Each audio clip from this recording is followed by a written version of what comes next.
She did? Hello? I'd like, yeah, oh, I can't hear myself. No, so we can't hear you. Can't hear you. There's stuff Oh. mine. There you go. I'd like to call to order the Highland Park Board of Education hybrid workshop voting meeting today, Monday, July 22nd, 6:30 PM. May I have roll call, please? Oh, wait, no, yes, no. You would think that I haven't done this for 6 months. All right. The New Jersey Open Public Meetings Act was enacted to ensure the right of the public to have advance notice of and to attend the meetings of the public bodies at which any business affecting their interest is discussed or acted upon. In compliance with the Open Public Meetings Act, the Highland Park Board of Education has caused notice of this meeting, setting forth the time, date, and location to be submitted for publication to the Home News Tribune and Star Ledger and posted on the board's website at least 48 hours in advance of this meeting. Members of the public who wish to address the board will be given the opportunity to do so before the board adjourns for the evening. Roll call, please. Dr. Beatty? Ms. Cassell Dunn? Here. Dr. Coleman? Dr. Pixley? Here. Ms. Bruce? Here. Dr. Schoolman? Ms. Stanio? Here. Ms. Vardaman? Here. Ms. Voorhees? Here. We are going to recess to executive session. Be it resolved pursuant to the Sunshine Act, NJSA 10:4-12 and 13. The Highland Park Board of Education will now meet in closed session to discuss matters related to HIV and student discipline. These exemptions are permitted to be discussed in closed session in accordance with the NJSA 10:4-13. Information regarding the board's closed session discussion will be disclosed to the public as soon as the need for confidentiality no longer exists. I move that we recess to executive session. Second. All in favor? Aye.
I'd like to move that we reconvene to regular session.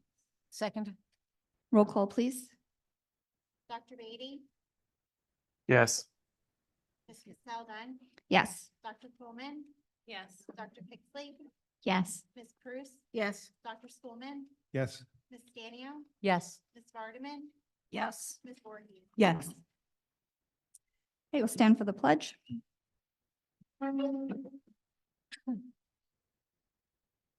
With allegiance to the flag of the United States of America and to the republic for which it stands, one nation, under God, indivisible, with liberty and justice for all. It's Christina's voice. Yeah, definitely really. We have had 3 communications since our last meeting, 2 about the after-school carnival and 1 about the cell phone ban and exceptions for students with health needs. Number 9, we have the approval of minutes for the hybrid workshop voting meeting and executive session on June 24th, 2024. I move that we approve those minutes. Second. Dr. Beatty? Abstain. Ms. Cassell Dunn? Yes. Dr. Coleman? Yes. Dr. Pixley? Yes. Ms. Bruce? Yes. Dr. Schoolman? Yes. Ms. Stanio? Yes. Ms. Vardaman? Yes. Ms. Voorhees? Yes. Okay, we are going to move on to our superintendent's report. Dr. Suska is here tonight virtually, but she's going to lead us through her 2 presentations. Okay, good evening, everyone. Thank you so much. So I have two presentations tonight. The first one is on the strategic plan, the draft of the strategic plan. And then my second one tonight is on some test results that we got back for the spring. So we're going to start with the draft of the strategic plan goals. So first and foremost, tonight, I'm calling it a draft because tonight that's what we're discussing. So the district has come together to create a new 5-year strategic plan. I'd like to discuss it tonight, take some public comment. I've already heard from some board members, and we have some ways that we're going to tweak some things along the way. So your input is incredibly valuable that I can bring back to the leadership team, and then we can vote on adopting it in August. So, Angela, if you could jump to the next slide. So our strategic plan process. So for those who know, I'm sorry if it's a repeat, but for those who don't know, we started this process all the way back in the beginning of the year with some planning and preparation. So we had a team of some board members, administrators, staff, and community members come together as our strategic plan committee. And we set up 3 meetings. So we had a meeting in October, meeting 1, where we discussed strengths and challenges of the school district. At our second meeting in January, we created common vision and initiatives. And in February, at the last strategic planning meeting, we designed the district's destiny, essentially the goals that would guide us for the next 5 years. We did this with the help of New Jersey school boards and a representative there that came and guided the community through the planning process. So this was led by Patty Reese. There was a lot of community participation, which was great. I didn't list everybody because that would be a lengthy list, but we had a lot of community members, caregivers, staff, and students attend. So you can see the number of participants at each session. And there were a lot of people that came to all 3 sessions, which we were excited to see. Some people just popped in for some of the sessions. So the feedback was great. So throughout the process, also, I posted everything on the district website so that members that couldn't attend all the meetings or any of the meetings could follow along through our progress. So essentially, the committee came up with 4 goals to guide us for the next 5 years. And that was done really by looking at themes. So when the community came together to discuss the strengths and challenges, after looking at that information and then discussing where they saw the district in the future, that all was put together in these themes. So the first one is culture and climate. So we were looking at providing a safe, inclusive, identify affirming, and supportive environment, an inclusive education that uses its diversity as a strength. Our second goal was on connecting resources and improving communication, which was to connect families to schools by strengthening the coordination and accessibility of communications. The third goal was on student achievement, to increase academic rigor and excite and challenge students to learn in order to reach their individual potential. And the fourth goal was on facilities, which was to create a long-term plan that addresses the safety and accessibility of district facilities that utilize an innovative approach and reflects community needs. So in addition, so what happens after the community came together and created those 4 goals? From March to June, the district leadership team and myself created and reviewed actionable items. So we took each of the 4 goals and then broke them out in smaller groups and created the very specific actionable items, again, based on those overarching goals and based on objectives from the planning meeting. So Ms. Reese, those goals as are written by her. So the idea is that I don't have any influence on that it's a really community-led influence. My team just takes those and then based on the feedback from the community, creates actionable and attainable goals. The full plan can be found on the district website under strategic planning, which includes all of the action items, the targeted grades, the responsible parties, and a timeline in which we could do it. The way I like to think about a strategic plan is that it's a fluid document as well. So there might be things on there that you'll see as an actionable item, such as research something. So we might research it and we might find that we can do it, or because of budget constraints, maybe we can't do it, or we can do some version of it. So it's very fluid. And as myself and a group of people that come together as my strategic plan committee throughout the course of the year and the coming years, we can report back all of the progress that we're making and how we're adapting the strategic plan to meet our needs. So what follows in this presentation is just a very brief snapshot of what I put together was the action plan, just so that you can see under each of the goals. And again, looking on the district website, if you would like the full the full plan. So under culture and climate, I'm not going to read through all of them. It's quite extensive. However, one of the things that we looked at was a lot of peer mediation. We have a really great peer mediation program at the high school, and we're looking to expand it into the middle school. And that is where peers are helping to work through conflict and conflict resolution strategies together. So we're looking at adding that to the middle school. So we might want to research some other programs as well to make sure that what we're using it's working for our students. We're looking to research and implement more character development assemblies on topics such as LGBTQ+. I know we're already starting our RISE evaluation, but we put that on there because that's a lot of culture and climate. Looking at ways to strengthen the work that we're doing on climate and culture with character development programs, ways to elevate student voices, and you're looking at universal screenings, more professional development for refugee and asylum seeking families to help our staff really understand that. We're looking to, like I said, facilitate more anti-bullying prevention and conflict resolution presentations. We found through some of the work that we're doing that larger assemblies might not necessarily work for our students, especially at the middle school. So we're looking at, some other programs and presentations that can be supported in smaller groups. We're looking at maybe bringing back some community events.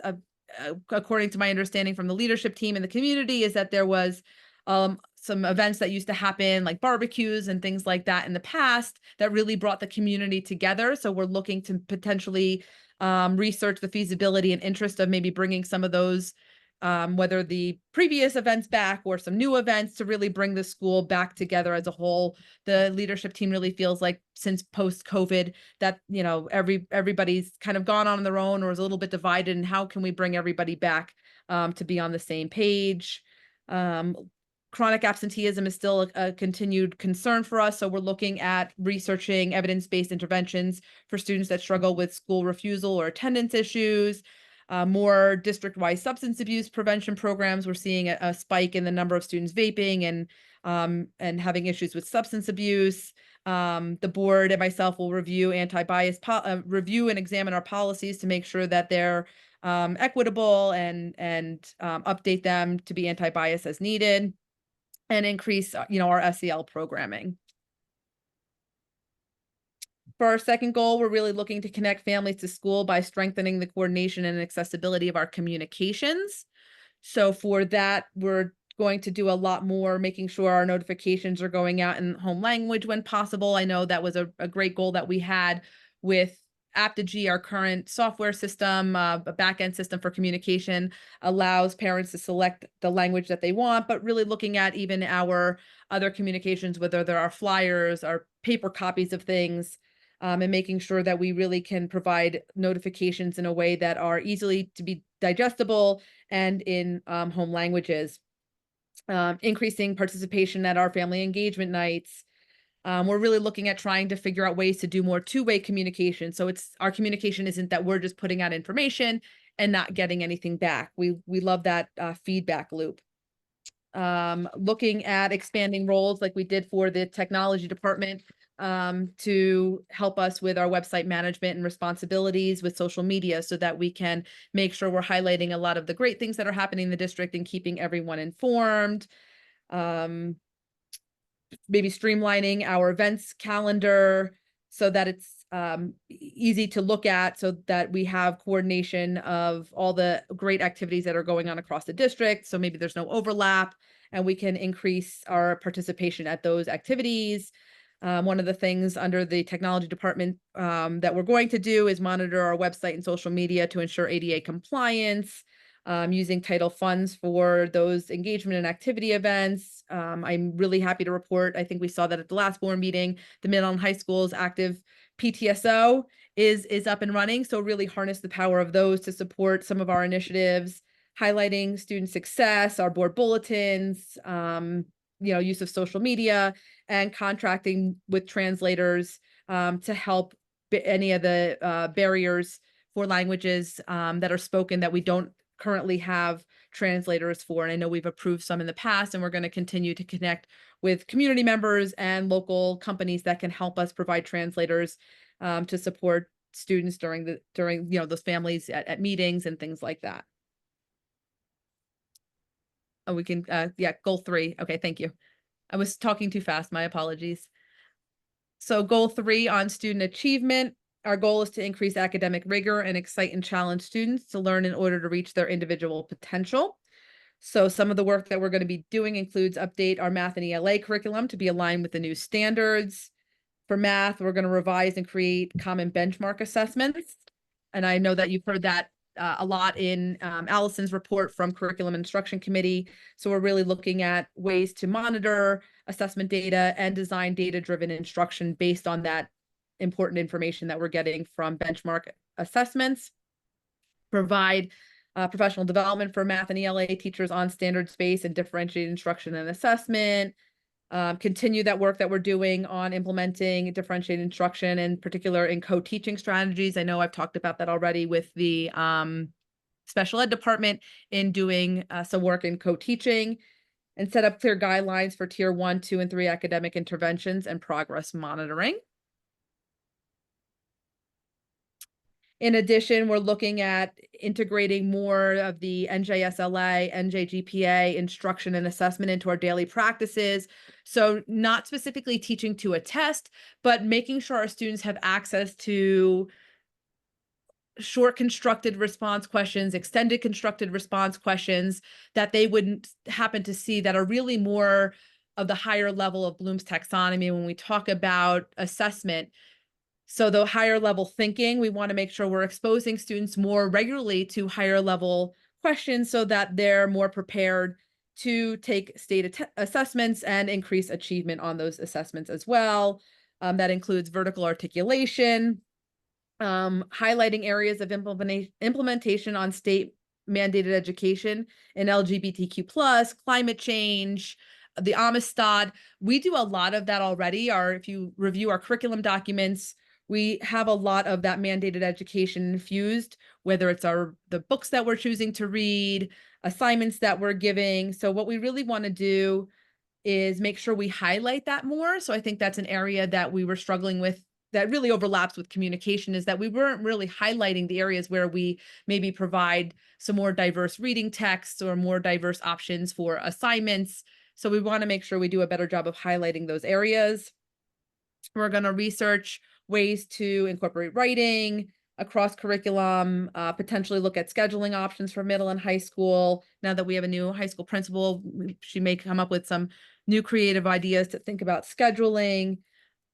And then providing professional development on the use of technology for learning. We might want to adjust. When you see online, the document, I believe that year says 25, 26. So some of the things when the team was looking at making the timeline for some of these action plans, we weren't sure where we wanted to put it. We put something like research professional development to support the use of technology for learning as a 25, 26 goal. That would be an example of something that might be a little bit more fluid. The students have the Chromebooks, so that technology might be the use of technology to be more innovative for Chromebooks, not necessarily personal devices. So as we look at the use of technology and the research surrounding that in schools, this particular goal might be, or action plan might be, fluid and adjusted accordingly. And lastly, goal 4, to create a long-term plan that addresses the safety and accessibility of district facilities, that utilizes an innovative approach and reflects community needs. So I'm really happy and pleased to see that the community came together and really felt that our facilities was an area of need. And as you can probably hear for those who've been listening and watching our board meetings, that there's definitely some areas around the 4 schools that need a little TLC. So some of the things that we're going to be doing are implementing budget requirements for annual maintenance needs and anticipated capital repairs. So in the past, that necessarily wasn't being done with fidelity. So we're going to make sure we do that, and we're just more strategic about it and more thoughtful about our maintenance needs and more creative. Evaluate classroom needs based on capacity and demographic study with our architects. So we have some new architects that come in and look at, are we really utilizing our classrooms in the way that we can? Are we using classrooms the way they're intended? So we really want to look at the needs of our facilities. Investigate accessibility of facilities to meet all students' needs at the high school in terms of the media center. So that was something that came out of the work that we did this past year with some of our walkthroughs. For those who maybe don't recall from a previous presentation that I gave in the beginning of the year, but in order, if you're a high school student, in order to get to the media center, you've got to trek pretty much across the whole school to an elevator, go up and then over. And if you want to go back and you have to go to the other side of the school, it really is problematic. Or you have to go through, I'm sorry, you can't go through the high school to get to the media center. You have to go to the middle school. So you have to go to the middle school, through the corridor, up the elevator to get into the media center. And if your classroom is back, in the gym or, in the social studies or second floor of the science wing, you have to go down through the schools to another elevator and up. And so it's just not really accessible in a positive way for our students. So we want to really look at that and see if there's anything we can do to increase our accessibility. Investigate visitor check-in stations with exterior door locks. So some of the work coming out of the safety committee that we're really excited about, just to make sure our buildings are a little bit more secure and can work for a workflow with our staff. Develop procedures for entry into school buildings after hours. So that's something that the school safety committee realized as we have been meeting quite often, is that we have a lot of really great safety features and procedures during school hours, but after school, when our students are still there participating in after school athletics and events, we don't necessarily have those robust procedures in place. So we really want to dive into that a little bit. We're looking at establishing a rekeying procedure over a 5-year period to reduce our key inventory, beginning with the exterior doors. We found that through the years, sort of keys were given out and not returned, and we've got a hodgepodge of keys everywhere, or mismatch. So again, for safety purposes, we really want to look at doing that for the district. Upgrade Bartle and Irving systems, CCTV systems to be on the Milestone platform. Camera, looking at standalone door cameras, and then evaluate where needed, sort of our security cameras, looking at where they're placed. As incidents happen, things unfold, we realize we couldn't see something, or cameras aren't really necessarily placed in the right areas. So it's just kind of looking at and evaluating our security cameras as needed, increasing them at Irving and Bartle for safety and security purposes. So more than anything else, I want to thank the entire community, those that participated or emailed myself or members of the committee with input that weren't able to make it. It was such a positive experience, hearing a lot of the great conversations. What we created were 4 fantastic goals that are going to drive us for the next couple of years. And hopefully these action items that the team developed meet those goals really well. And to the board, the items that were sent for feedback, I'll incorporate what I'll do again. And from anything that I hear at public comment today or from the board, I'm going to take detailed notes as always.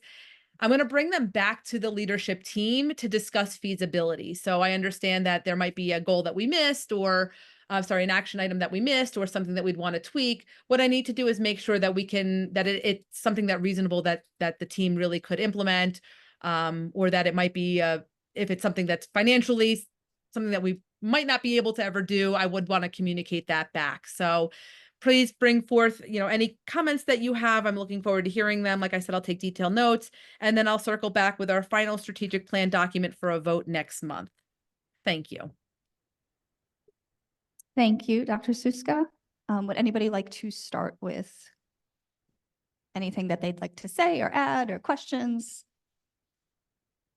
Just had a question about the benchmark testing. I know right now a lot of it is actually done on a screen. And I know that there are quite a few students who do struggle with taking exams and assessments on screens and will actually get different results. And I'm wondering if there's an opportunity to give, well, if there's a possibility to give them an opportunity to choose a hard copy paper option when they're one of those people who are struggling. Okay.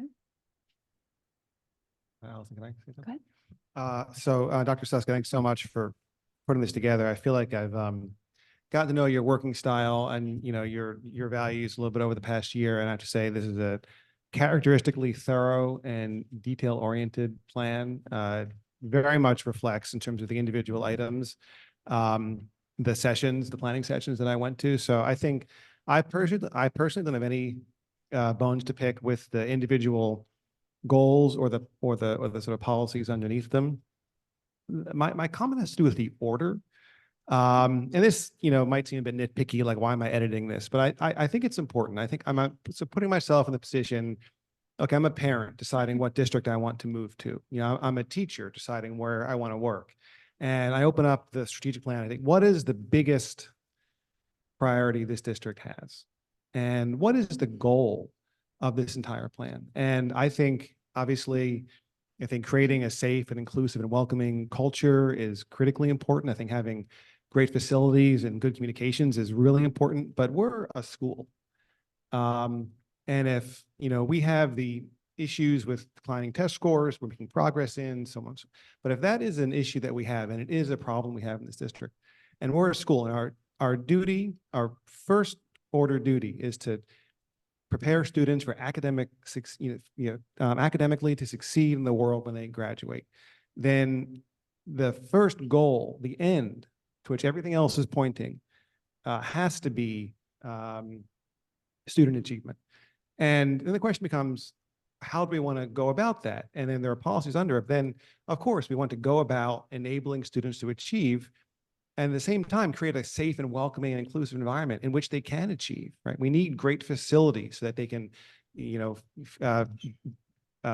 be provided for. We have to, you know, communicate with parents and community members. That is all true, but those are all means to the end, to the first order goal of academic achievement. So, though it seems nitpicky, maybe, you know, wordsmithing a little bit, but I think it really communicates the values and the needs, the priorities of the district if student achievement were first, and followed by culture and climate, and then communication to facilities. And that's the comment I have tonight.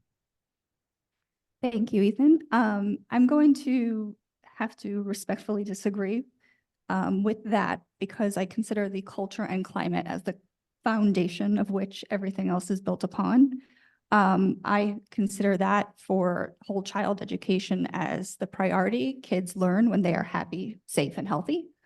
And I want to challenge us to think of this not as a list that's in a progression, but more of a wheel. All of these goals intersect with each other. None of them are more important than the other.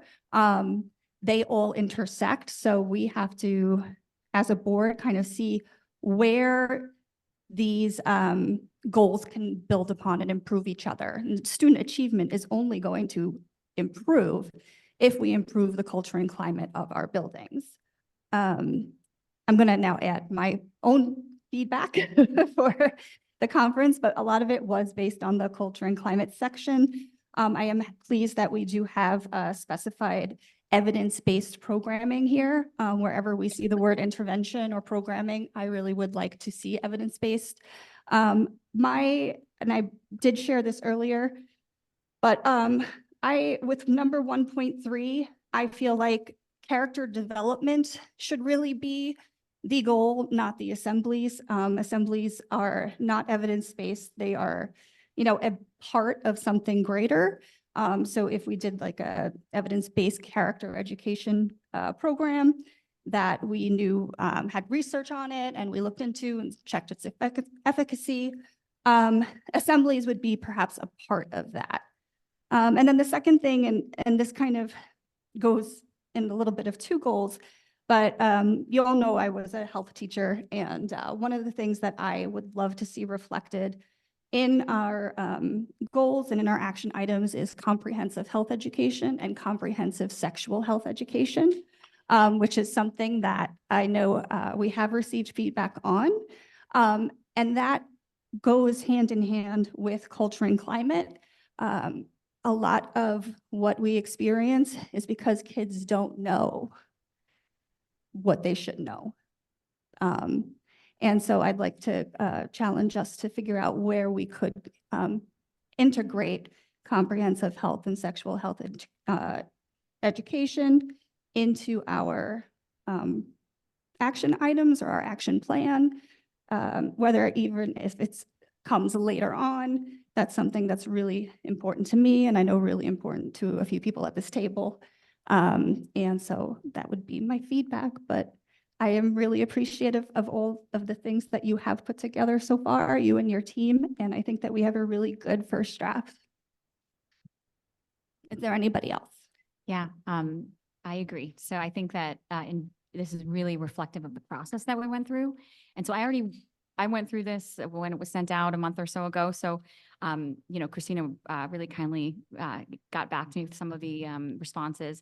I will say in some instances, it was more around, we want to drive a certain behavior, but how do we do that? So, hey, let's go and we'll research it. We don't yet know how we're going to get there. And so she updated in some instances that. One thing I would say, when I think about a 5-year plan, I love how, we've got action steps that are agile, right? Once we learn, then we can kind of reprioritize and think about how that's in service of our goal. What I'm wondering if for each goal, if we might also want to have like a 1-year, 3-year, 5-year, what we'd want to see to say, hey, we're doing well. So what's our North Star? It doesn't have to be a hard keep KPI, but something like we want to see that we have implemented X programs that can drive culture and climate. And again, I don't know what those are, but I think it'll help us keep it on track, especially when it's kind of malleable and a moving target and things are changing every year. New circumstances will come up with infrastructure, with all of this. So if we just have something that we can kind of all look to kind of say, hey, how are we doing here? I think it could be really helpful. So that's my suggestion. Monique?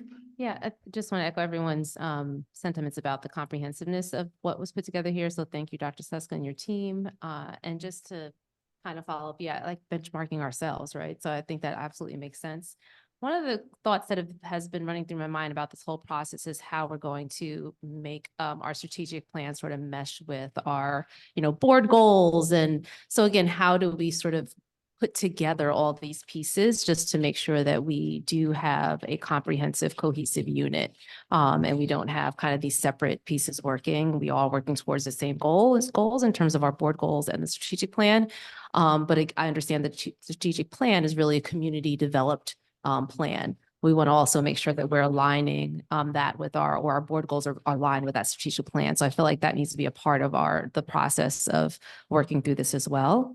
And then I do want to just say I want to just echo Allison's sentiments about sort of the different areas in which these goals are framed, and the fact that to me, none is more important than the other in terms of who we are as a district, as a community, and each is equally as important in terms of what we want our outcomes to be, right? In terms of creating a community of learners, and seeing our community of learners come together and represent the best of who our community and our society can become. And so I think, to me, I would love to see culture and climate lead in sort of outlining who we are as a district and community. Without that, we won't have a community of learners if we don't have the safe space for that, where everyone feels accepted. And so I just want to say that to lend kind of a little bit more weight to Allison's opinion on that. And then I guess for me, one of the things that struck out is that I don't know if there were conversations in any of the meetings that I missed around sort of the math kind of redesign process that had been occurring at the middle school and how that sort of factors into the academic achievement let me pull that up. I'm sorry. I think I don't know the numbers, but one of the numbers under academic achievement that spoke specifically to the math goals. And I just wanted to, and you can kind of report back, Dr. Susko, on how leadership is thinking about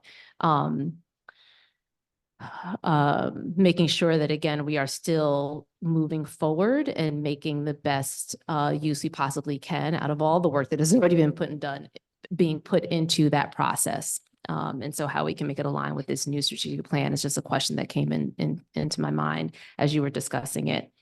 And then lastly, I will say I was a bit, I understand certainly the importance of seeing our students do well and see improvement in the NJSLA scores. But anytime, and as a teacher, I hear that we want to integrate more NJSLA instruction into our daily practices. Kind of the red flag gets waved around teaching to the test. And I'm glad you started out, Dr. Susko, by saying that is certainly not the goal.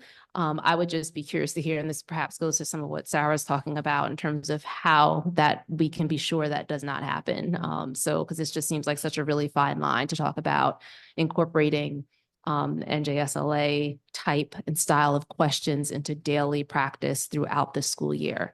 How do we do that without, again, falling into that area of teaching to the test, which most teachers don't want to do for the entire year, because it's a very specific style and approach to questioning that is absolutely just about taking a test and doing well on the test.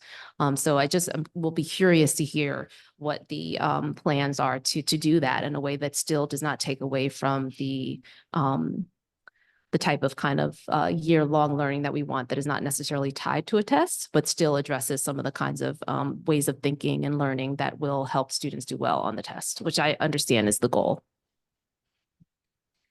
Dan?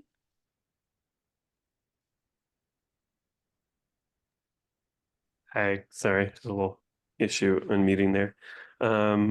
Yeah, I want to reiterate a couple things that were said that I think first that I think assemblies can speak values, but they're not going to change the daily experience of students.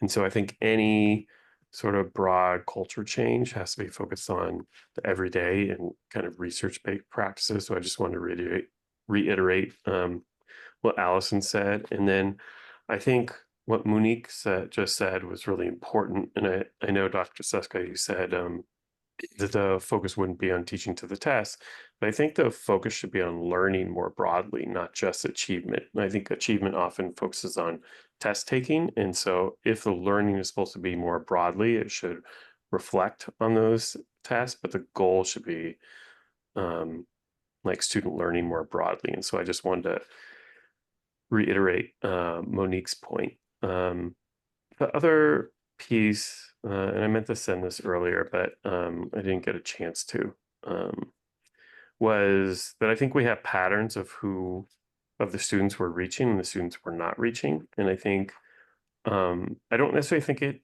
needs to be specified in these goals, but I definitely think in the implementation, it should be a focus. So we know with Black, Latinx, students with special needs and low SES students that we've struggled around achievement. Those are the four groups that really stand out to me. And I think the more focused on who we're not serving and why and how we kind of adjust instruction and culture to really reach those students, the better.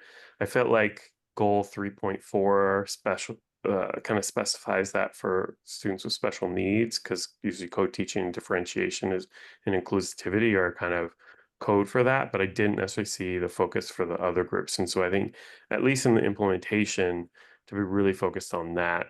And just one last thing that kind of came up as I was listening to the culture and climate, or well, both that and the connecting resources, was really valuing what those same communities bring that often is devalued in schools. And so thinking about ways that, and this might be kind of a new sub goal or kind of rethinking of one of the sub goals, but thinking about how teachers in the schools are valuing things that often aren't valued in schools as a way to include students and families. And I noticed there was, a focus on language, but I think also culture and how we're bringing that into lessons and how we're kind of shifting status within classrooms so that students who we're not serving as well actually feel like they have a home and a place and are welcomed into schools. And I didn't see as much a focus on that. And so I think that's another way to um, kind of rethink relationships with schools or with families, and reorients teachers oftentimes to actually see the assets that families and students are bringing in, that typically public schools often frame as a deficit. And so that was one thing that actually just came up tonight as I was listening to the kind of culture and climate and resource pieces, that might be helpful to kind of to think about as we think about enacting these goals.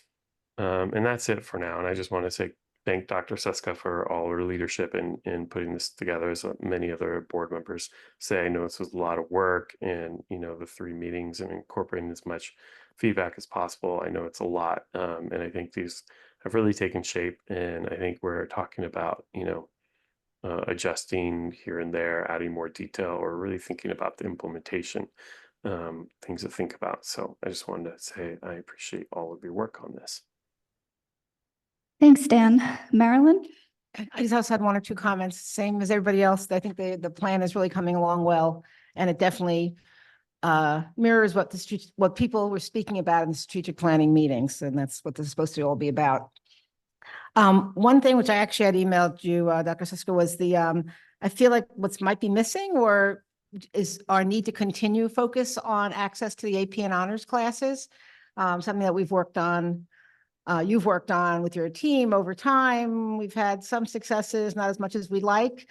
And do we maybe want to keep it on the radar by putting it on as an action plan somewhere so it doesn't get lost with all the other important things that we have here? So that was just kind of a question or a thought on how we open up those classes, how we get students to be successful in more challenging classes.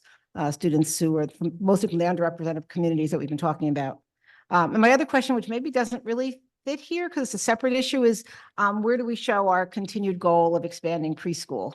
Don't know that, I know it's not a mandated program. So in some respects, I'm not sure that it fits in the strategic plan. On the other hand, it is our goal as a board, and I know yours as well, is to find ways to gradually increase the number of preschool students that we can accommodate in our district. So just a thought, whether if it's in the strategic plan, maybe we know that we have to keep reporting out on it and keep focusing on it. So that was just a thought. But thank you for all your work on this as well. I'm sorry. Can I just say something really quick to that? I think this kind of speaks to the first comment I made, is like, I'm trying to put together the different pieces too, because there were a lot of things that we have prioritized, and I think we are still prioritizing as a district, as a board, that aren't necessarily laid out here. So, and I didn't speak to that. Yeah. Right. So how do we bring these buckets together? I think is really important. So we're not saying, well, now that we have the strategic plan, that now I think some would somehow take precedent, and let's say over whatever other strategic goals we've created through the board that we've. Yeah. So I think we should somehow make some sort of clear plan around how we're going to ensure that our priorities are still meshing across all these different action plans. Sorry, Jenna. That's okay. I wonder if that'll come up a little bit with what Sarah had mentioned earlier with what's our 1-year goal, 3-year, 5-year, then maybe we'll get a little bit more detailed with some of that. But I think you were talking specifically about the strategic plan, right? Like goals for that, or benchmarks. Benchmarks of we've met our goal. And I guess if some of the, I think where that would come into play is where some of the work that has been going on is in service of these goals that would come out, I think, when we're thinking about benchmarks. But I hear what, wanting it to be more explicitly laid out and not there to be a dissonance. So. Yeah. I wanted to just mention kind of a clarification about what Ethan said before, or not clarification, but just another opinion about the way that it's listed with goal number 1, goal number 2, I could see thinking, that the student achievement is the 3rd most important. So it's interesting to hear everybody talk about how these aren't really in ordered goals, because that wasn't clear to me either, and that they're all, equal, which is really great to hear. I will also thank Dr. Suska for all of your work. It's kind of exciting to see all of the different phases of this, and seeing this plan, and especially the more detailed one on the website, is really interesting. There's one question I had about goal number 2, which was connecting resources and improving communication, that a lot of the bullet points under that had to do more with communication and family communication with the schools. And I thought what had come up in some of the meetings that I didn't see here were connecting resources, meaning Middlesex College and Rutgers University, and are there ways that we can connect our students with those schools as far as taking classes for credit during the year, and maybe some summer classes that I see other districts offering that have that connection. So just wondering if we can look into that. I'm pretty sure that that was part of some of the meetings that I was in. And that's it. Thank you. Thank you. I think that Ethan and Jen, your point about how we visually present this is really important. So having perhaps like a different visual representation of how the goals of our goals, whether it's a wheel or The wheel. intersect, like a wheel, Yeah. like, because I get that we need to order them in order to know, which one, to differentiate between them and to differentiate the action plan steps under each one. But maybe we can, or you and your team could play, not me, but Dr. Suska and your team can play around with how we could do that visually and kind of communicate that all of these things are integrated and built upon each other. Any other comments? I think a squeaky wheel follow-up. Yes. Okay. I wanted to just thank Sarah and Monique for making the point about benchmarks. I think that's probably really important, especially given that it is a 5-year plan, and it's not always easy to know how much progress you're making on a year-to-year basis. Speaking of benchmarks, I think that actually the most important benchmarks we have for student learning are in fact the NGS, are in fact the state test scores. And then when we think about how are we benchmarking our own progress with student learning, do we want to teach only to a test? No. But we have a test score problem in this district. They are too low. They've been getting lower. And no one in the district, not the teachers, the students, the parents, or the administration, no one's happy about it.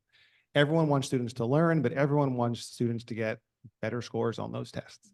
I think those two things aren't contradictory. And I think given how important those test scores are to the district's tax base, their reputation, and just the ability of community members to feel proud of what their school is doing, we may have to teach the test sometimes, and that's okay. And I appreciate the suggestion to visually represent the goals, maybe with colors or something in a way that doesn't make them ordered. There will come a point when you have to read one first and one second. I think it's very reasonable to say that, culture and climate could come first on that list. Something has to. But, and I hope I'm not being, again, too squeaky here, but I think in the order of the goals, and there has to be an order, student achievement should come before communications. It just should. It's more important, and communicating and resources are a way of enabling students to achieve, not the other way around. Thanks. Okay. I just had another comment, because I hope this comes out properly. I'm jotting down my notes and it's not making any sense now.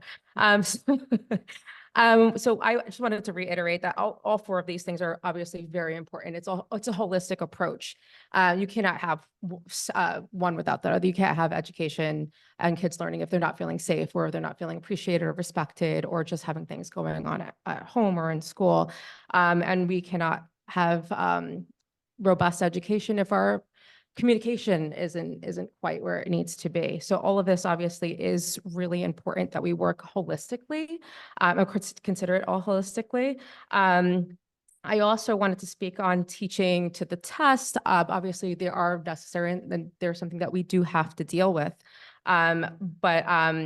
And I wanted to reiterate what Dan had actually said about helping the kids with broader thinking. So not necessarily teaching specifically to a test, but teaching them how to test, which is going to be something that they're going to need throughout their entire lifetime when it comes to taking SATs or going to college, university. So that is something that we do need to incorporate in general, but also having them have a teaching them to, I think this was actually said in the report, having encouraging to have a higher level of thinking or challenging them to have a higher level of thinking can also help them to differentiate different questions on an exam, or just, have better problem solving skills as a whole. And then I also wanted to agree with Allison on, we do need a comprehensive sexual health curricula as well. So it's also very important to our culture and climate, and to all of our students in general, to just know the science. I want to agree with that as well, just to add that we have been passing around this specific set of books since our kids have been in kindergarten, with a lot of the kids in town, that were recommended by a professor at Rutgers who also has a child in district. It's wonderful. Our kids, had access to these books. They've been learning, since they're very young, but that's just one group of kids. And I wish that these books and this curriculum was available in our school. So I'm hopeful that that will be included. Okay, Dr. Suska, I think that's all. Thank you. Sorry, it was very It's long. good. So like I said, I took very detailed notes, and will continue to do so. One of the things I'm going to do, I'll reframe it, take this back to the team. We'll parse it out a little bit. In August, what I'm going to do is present updates like in bold and changes, and then, a really nice, clean, polished version of the document for approval. Great, thank you so much. You're welcome. All right, my next report. So speaking of test scores, we have some test scores to report out. So the state requires that we report publicly our NJ GPA and access test results. So first, the NJ GPA, just a little bit of an overview. The statute requires that the state graduation proficiency assessment needs to be administered to all grade 11 students. So this is a required assessment that has to go to all 11th grade students. It's designed to measure the extent to which the students are graduation ready in both English language arts and mathematics. And graduation readiness is reported separately for each content component. The English language arts component is aligned to 10th grade standards. So they don't get tested on the 11th grade standard. So it's basically a point of exit after their first 2 years of school. And the mathematics component is aligned to both Algebra 1 and geometry standards. On May 3rd, the New Jersey State Board of Education adopted the proficiency level cut scores for English language arts and mathematics, as well as a menu of alternate assessments and aligned cut scores. So the cut score for both English language arts and mathematics is 725. Students who take but do not meet the minimum required score on each component of the assessment will have the opportunity to receive additional support and may take some of the following steps. That includes a portfolio appeal. They can meet a designated cut score from a menu of other competency tests, or they can retake the ELA or math components of the NJGPA the following summer or fall. So essentially, students that don't meet the graduation requirement in 11th grade have alternate pathways that they can achieve. However, they have to take the assessment to at least qualify to take some of these alternate pathways. And apparently, according to my understanding, is that is measured by, apparently according to technology, some sort of click. So I guess the software knows if you're just clicking and not taking it seriously, that time on the test equates to that you didn't really take it seriously, and you might not then necessarily, it kind of counts as if you didn't take it, to then be able to open the door to these alternate pathways. So that is why you'll see a big push at the high school level, especially to, obviously, you have to take the test, but to take it seriously and try your best, so that if our students aren't successful on this test to meet the graduation requirement, that they have alternate pathways to complete that as well. So a comparison of our scores from the spring based on the state. So for English language arts, our high school graduation readiness for English language arts was 89.2%. versus the state, which was 81.6. So I'm happy to report that we scored higher. In terms of not yet graduation ready, ours was 10.8% versus the state 18.4%. So we were glad to see we, are doing slightly better than the state there. For mathematics, we have a graduation readiness rate of 58.9%. The state readiness is 54.7%. So again, slightly better. Not yet graduation ready for Highland Park High School was 41.1% in mathematics versus the state at 45.3%. And then by subgroups, so you can see by subgroups, the blue represents English language arts and the orange mathematics. And by subgroup, so we have what you'll see on the right are the number of students that took the test for our different subgroups, the percentage that they received for an ELA, the number of students that took it for mathematics, and then received percentage. So you can see that we have our students overall really are performing much better in our ELA for our different subgroups than mathematics. And some of our areas, are issues that we've been having reoccurringly.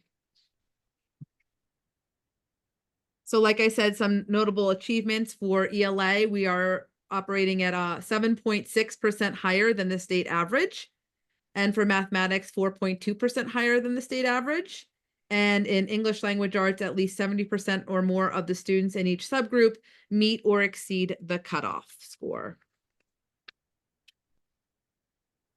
Some of the areas we know in terms of our subgroups that are of concern, that still be a concern, although, one of the things I know I heard a lot and that we still value in Highland Park is a balance between making sure our students are college and career readiness ready. Also that the state scores do matter, especially, in areas where there are graduation requirements.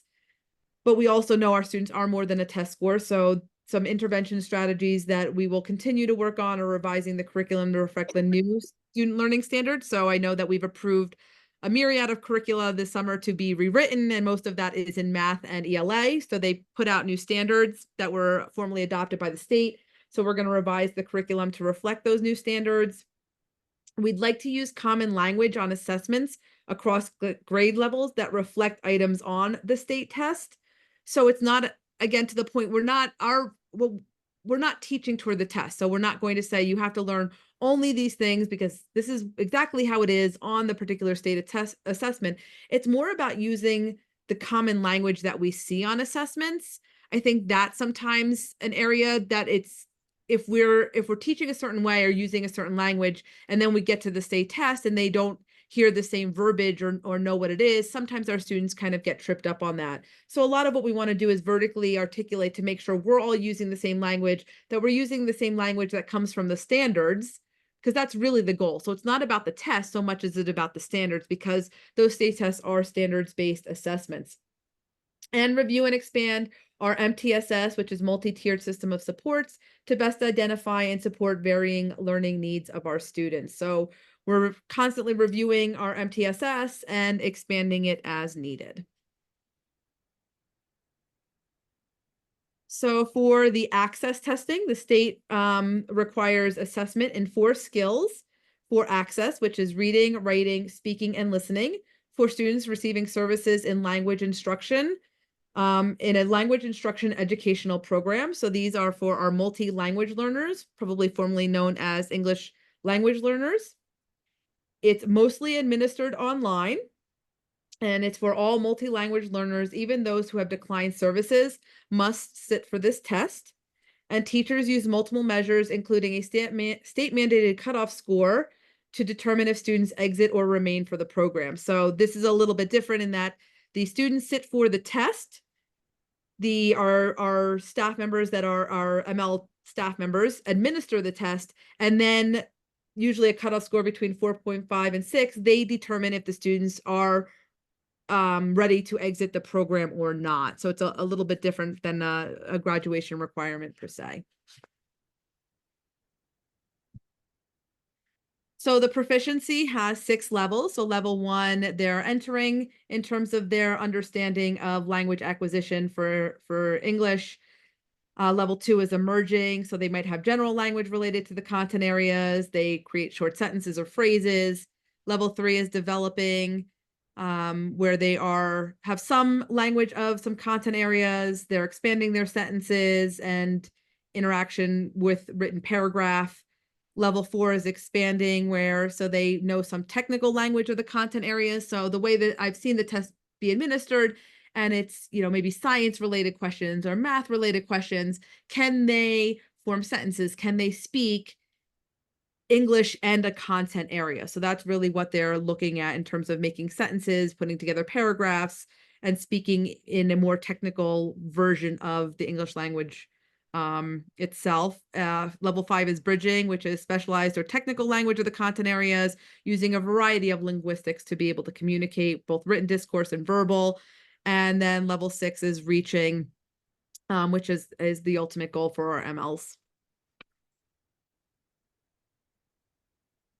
So the language instruction educational program enrollment, so just so that you have a framework for when we look at the data. So for 2024 in the program, you can see it's broken up by 4 schools. The bluish teal color, not sure what you're seeing it there, but the bluish teal color is representative of last year, 2023. And what you see as the orange yellowish color represents our student enrollment in the program for 2024. So you can see at Irving, it's been about consistent, 34 last year, 36 this year. At Bartle, 35 last year, 51 this year. Middle schools, 19 and 27 this year. And high school, 32 last year and 34 this year. What you see on the right for our 2024 program is a breakdown. So 60 students have been in our program less than a year. 40 students have been in the program for 1 year that took this particular test, which is a total of 148 students. And we had 12 students that took access where parents refused to put them in our program. So the overall proficiency across all four buildings, you can see that the last year's data in teal and our current data in orange.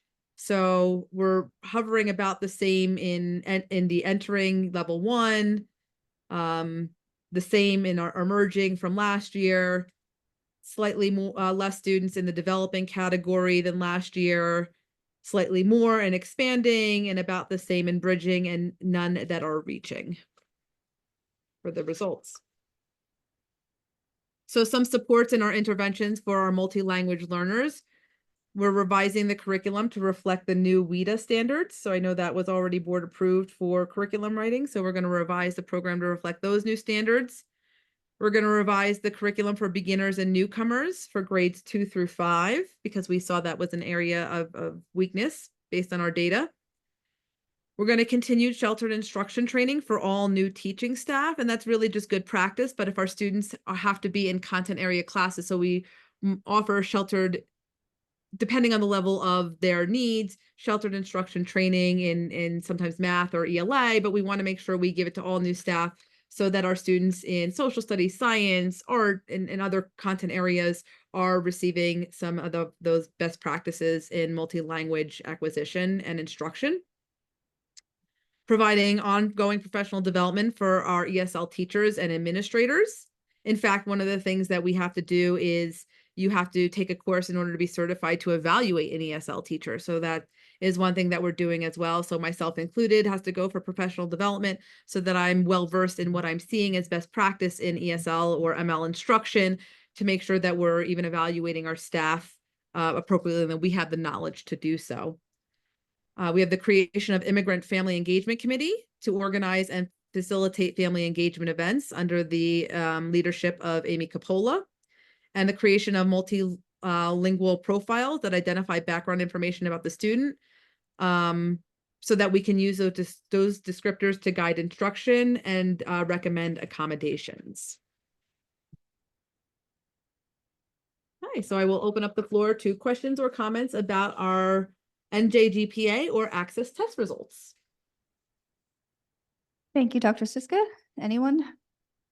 I Do you have had, anything? Yep. yeah. Go ahead. One thing, hopefully, I don't know if it'll just maybe provide a little more context for the math scores.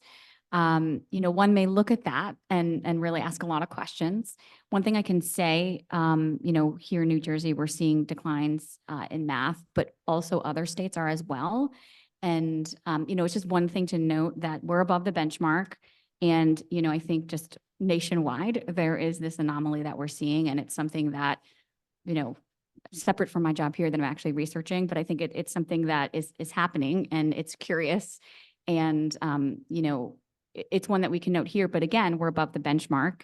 But the question is why this year, it's actually particularly this year, we're seeing kind of some changes. And again, I don't know that it's specific to us, but maybe we can take some lessons when we look to see what's going on, across the nation, and take those lessons back to us. But I bring this up just because we could spend 30 minutes, an hour talking about just this, but I think it's a bit broader than just what's happening here. Yeah, I just had a question about that because, I mean, if you look at it, the scores dropped statewide pretty tremendously in just 1 year from 2020, not yet statewide, not just in Highland Park. And so Dr. Siska said that the standards had changed. Did they change before that test? Is the test different? Like, that's just a question I had. Like, was the test actually different this year? Are they measuring something different? Yeah, so I was gonna say, so that's a good question. So I can get to more specific information, but my understanding is that the assessment changes and then they update the curriculum. But I will say, I know that there were issues. I don't know if you recall Allison reporting out through the curriculum committee with them formally adopting them. There was a lot of controversy. Allison shaking her head vigorously. Yes, there was a lot of controversy at the state over them. So that's a very good question. Dan has his hand up, and I'm not sure if he has any intel on this because he's our math expert. Yeah, no, that they weren't a part of the assessment yet. The standards got approved this year, so that actually didn't change the assessment. And I don't know how soon it'll affect the assessment, but possibly as soon as next year. So yeah, but you're right that there was a big drop statewide in math, and I know it happened in a bunch of other districts like North Brunswick, Metuchen, and places around us. We are above the benchmark, but yeah, so the drop wasn't because they changed the items this year. So it is a little puzzling because it is really broad as far as what I've seen. Yeah. I think the other concern is those 4 groups that I noted earlier, the Black, Latinx, students with special needs, and economic disadvantage, right? So that they're really low, even as we're kind of above the state benchmark. And so I just wanted to mention that.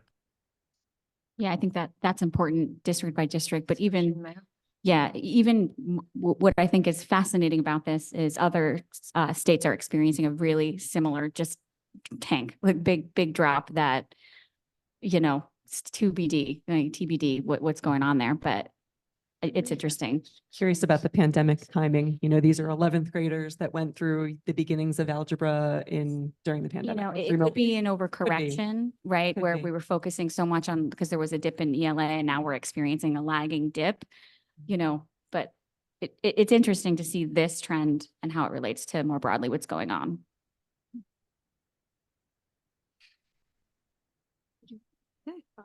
Yeah, I'm sorry. If someone else had to, I just wanted to get my thoughts together now, so I've lost track of where. No, okay.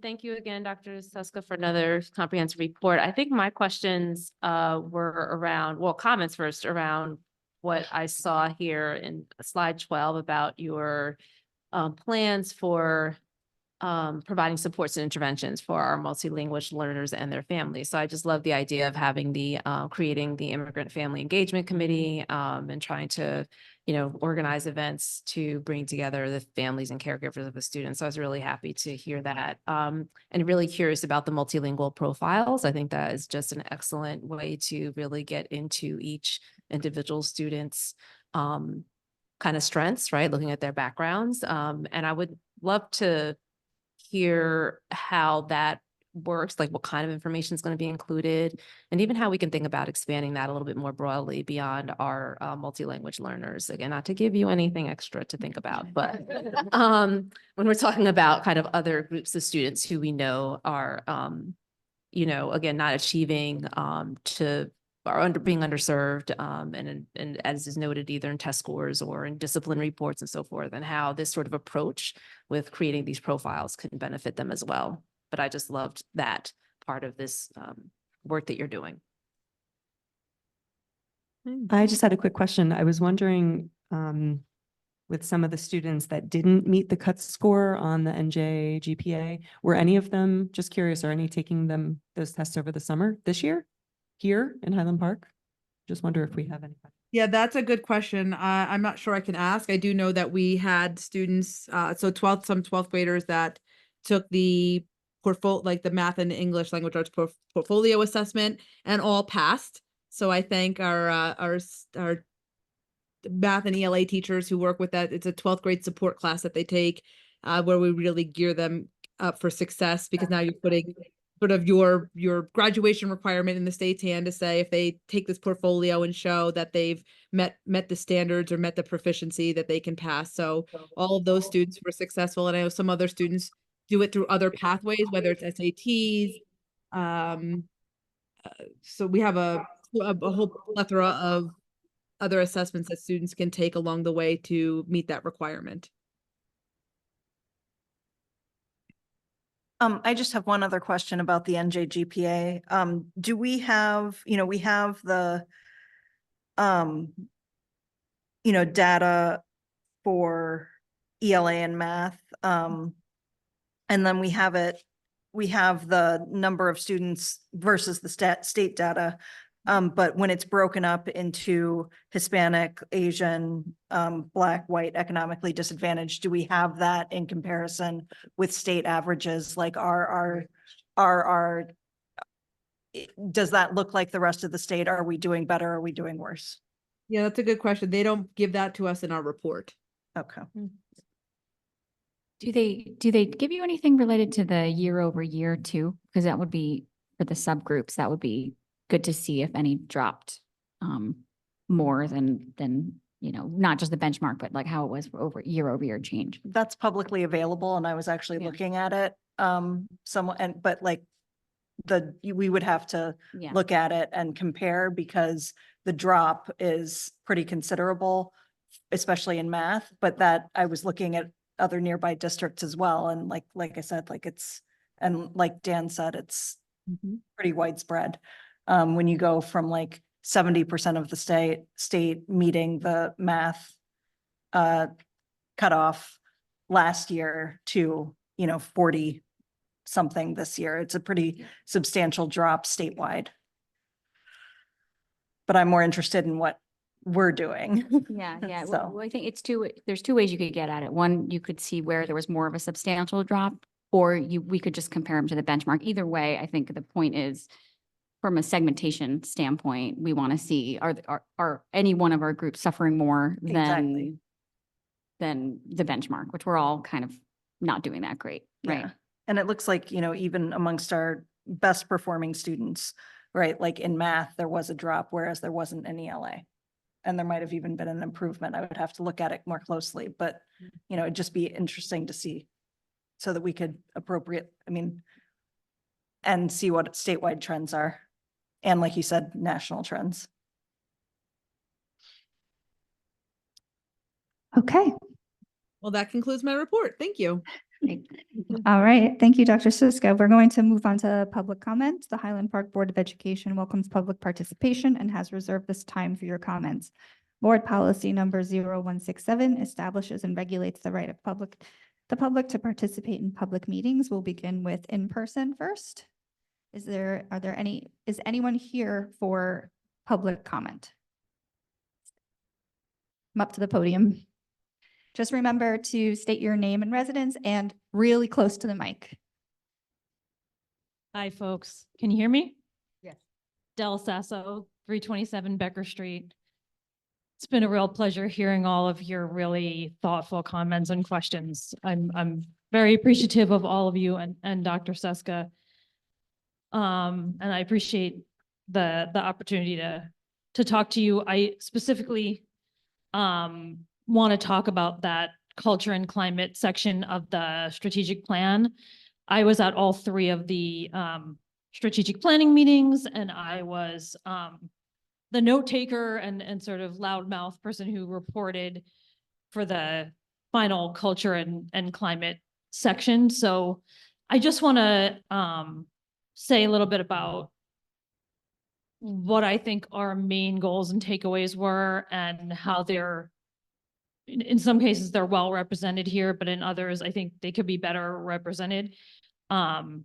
So first of all, I just want to say quickly, the overarching goal there provides a safe, inclusive, identity affirming, and supportive environment. And I'm going to email my OCD sort of corrections that I made, humbly submit them to you so you can take or leave them, but I will email them to you. I have hard copies too. I appreciate your patience and grace with that. So there are some things here that we didn't discuss, which doesn't mean that they're not useful and things that we should do, but I sort of grade them out just because they weren't priorities that came up in our discussion. Two things that were, I would say, our two biggest priorities and takeaways that I didn't feel like were totally reflected in as targeted a way as I would like.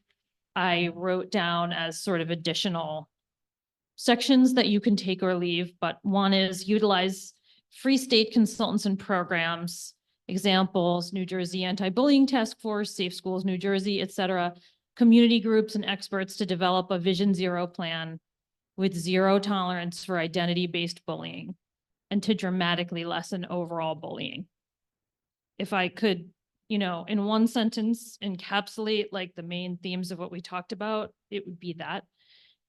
A second one would be develop and implement a program to promote a culture of self and community care based on respect for self and others. When we were talking about concerns about bullying and bias and a lot of the things that are represented here, but I thought this was just a beautiful idea that folks had come up with. So I really wanted to highlight this idea of respect for self and respect for others as tied together. And my kids are in the middle school, and my brain is in the middle school right now. This is helpful to all our kids, but I feel like we could bring that respect for self and others into the middle school, like as a overarching, this is what we want the culture to be. I think that would be really meaningful. And that was something I heard from a lot of people in that meeting. A third thing that's in here is data collection, and I'm really happy to see that. I just want to highlight that we were specifically requesting data collection on bullying and identity-based bullying, and above and beyond HIB reporting, which is good and important. Some of the sort of edits and additions I made on here were about HIB. I was really happy to see the things Dr. Suska included about like reassessing our anti-bias practices and stuff. And I think that's really important. I think it's only valuable if then we educate stakeholders about those anti-bias policies. So one of the things that I know and hear all the time is that nobody knows what a HIB is. So like I've met a few times with the middle school and high school saga, the sex and gender alliance kids, right? No one in the room has ever heard of a HIB. They don't know what that means. They have no idea how one would file a HIB, and they're relaying to me all kinds of bias incidents that are happening. So I'm like, did you file a HIB? What's that? How do we get that? So if nobody knows how to file one, then our HIB reporting is kind of not a good representation of what's going on, right? And if staff don't know what a HIB is or how to file one, or that they should file one if they're seeing a bias incident, it's not as useful to be, you know, looking at how we're handling them. So that all kind of goes hand in hand. Those are the main things I wanted to say about the culture and climate. I also just wanted to say hurrah for seeing LGBTQ curriculum in that student achievement section. I do want to say highlight areas of implementation doesn't feel strong enough to me. My experience, I've emailed you all about this. Some of you may not know who the heck I am, but I'm a psychologist who works with LGBTQ people. I talk to a lot of students, and I have yet to find a student who can name more than one very discrete, and I mean like one class and one teacher, example of any time anything LGBTQ related was brought up in a classroom ever. And Dr. Suska heard some of this when we met with a group of students. Like, no one in the room could name an example through 8th grade. The high school kids, like, they can tell you 1 to 3 one-day things that happened in a few classrooms, but it is, you know, nowhere near meeting the state requirements. So I think, I don't know, highlight areas of implementation. I would say we need to meet the state requirements for LGBTQ plus curriculum and the climate change and people with disabilities. There are other areas there that we're also not doing. I'm mainly advocating for the LGBTQ part. Those other parts are important. Thank you so much for listening. I really, really appreciate you and hearing so many of you talk about needing comprehensive sex education. Literally almost cried hearing that. Thank you, thank you, thank you. Really appreciate you all. Thank you, Del. Is there anybody in person for public comment? Okay, anybody online? How many people do we have? 8? One hand, okay.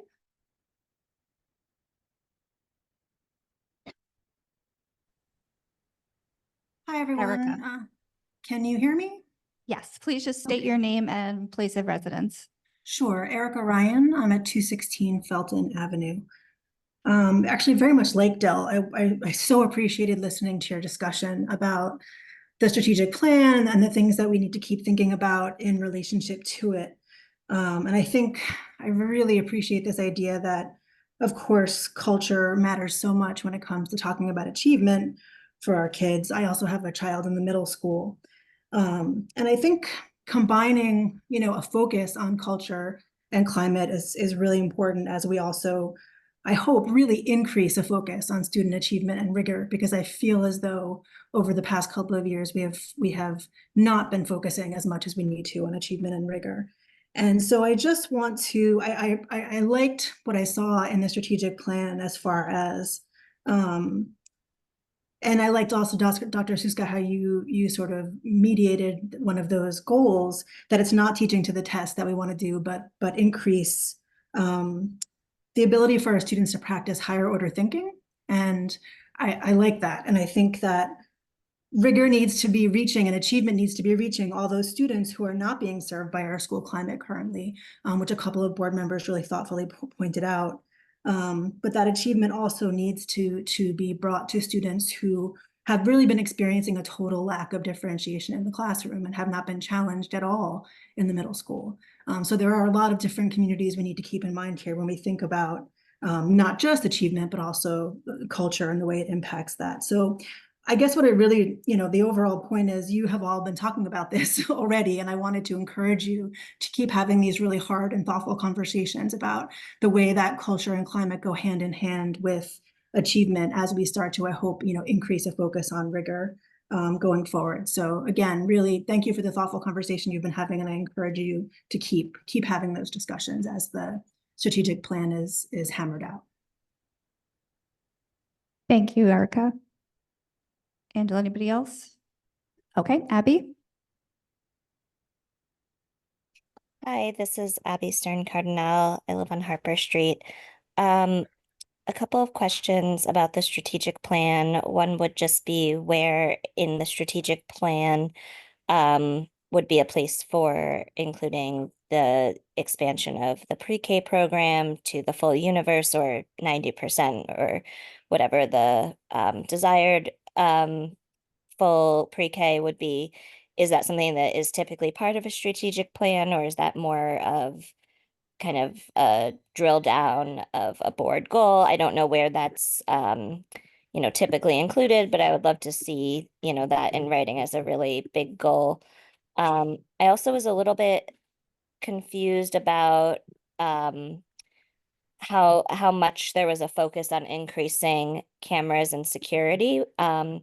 I completely understand and agree that security and safety is a priority, but it seemed to be a very big focus of the facilities area, and I was surprised the focus on that versus, I know there's a lot of facilities needs and a lot of money needs to be spent on improvements. So when I saw 3 or 4 or more talking about security cameras and exterior building systems, it was a surprise that that was such a big focus. I guess I would appreciate hearing a little bit more about why that's where the money would be probably prioritized versus maybe more other facility issues. And then the last thing was just a question, not specifically having to do with the strategic plan. Just because I haven't been by Irving recently, and like others were saying, they were in the middle school mindset. I'm very much in the Irving mindset. And I'm wondering if there's any update that can be given about the pre-K playground area. I know there was a lot of, plans for that to be done this summer before the next academic year started, so that it wasn't any interruption for any of the kids come September. So it's possible this is all happening and I haven't seen it. I'm just curious if there's been any update to that timing and if it's still going to be done by September. So thank you. And I should have started by just saying, thank you for all the work everyone's put into this. And I echo what others have said that, it's very comprehensive and a lot to it. But I just wanted to add those couple of questions and comments. Thank you. Thank you, Abby. Anybody else? Okay. We are going to move on to our committee reports. I will start with curriculum and instruction. Curriculum and instruction met on July 11th.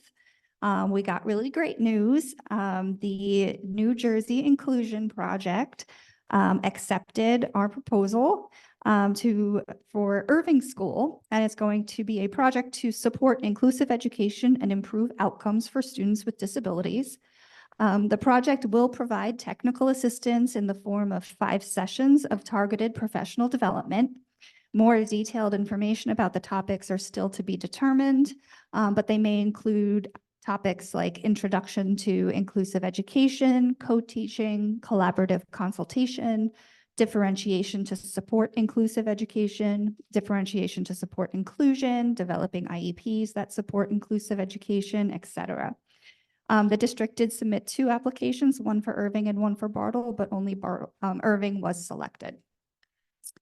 The second item we spoke about were ESSA grants for the next school year. The district is still determining how to allocate ESSA grant funds for the 2024-2025 school year after using a significant portion of the Title I funds to retain interventionists. Several programs previously funded through Title I are currently unfunded. This includes Brothers Mentoring, Dolphin Tutoring, SEL Yoga, some family nights, and the SHIP program for summer 2025. The district is exploring options like scaling back our SHIP program, implementing programs through Schedule B to sustain some critical programs with limited funds. Currently, SHIP enrollment is very low, and it costs about $60,000 to $70,000 to run it for about 3 weeks. We were discussing that it may be more beneficial to fund after-school intervention, such as tutoring programs like the Bartle Dolphin Tutoring. Once carryover funds are established in October, Dr. Siska and administration can look to determine whether funding can be used in some form for these programs. And just to clarify, ESL summer program for 2025 and extended school year for 2025 are funded for next summer.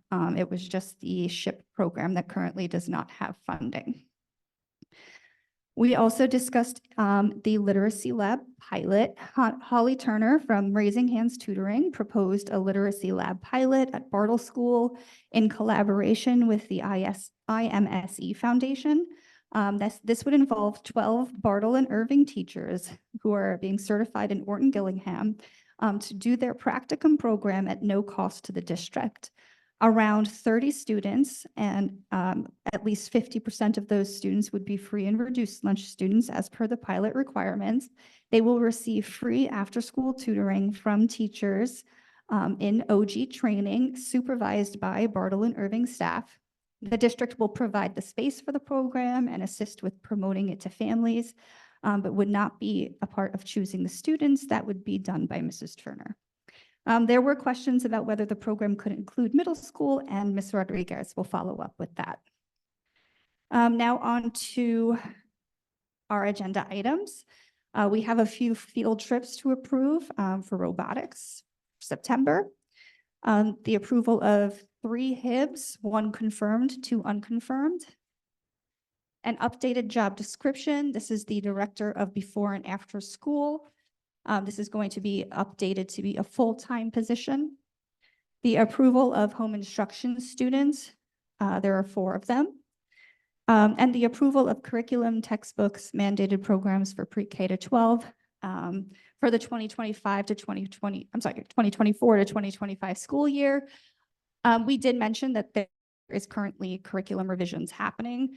We will then approve those revisions in August or September, but today we are approving what is existing right now. And that concludes my report. I had a quick question. For the inclusion application that didn't get through, is that something we will be able to resubmit? And we may not know that answer, but curious. I guess, Dr. Suska, you would have to look into that. Yeah, it's definitely something we can look into. And the other thing, just to say, I found that particular meeting really exciting, all the good news that came in, and want to just commend the work, Michelle, and going through and thinking, when you think about the intervention program, what we're getting for free, and I think the amount of people that are going to get impacted by this in a positive way is fantastic. And so continuing to see, how we can be creative in this kind of way when we know, there's a lot of students in need. And so for me, it was really inspiring to kind of see how that's going to evolve and support our community. So. Thank you. Okay, equity and excellence. Yes, Equity and Excellence was not able to meet this month. We had some just scheduling conflicts, of course, in the summer. It's sometimes difficult to meet as a committee, but we will be meeting next month. We do have an item to move for approval here, and that is of the Comprehensive Equity Plan Statement of Assurance 2024 to 2025.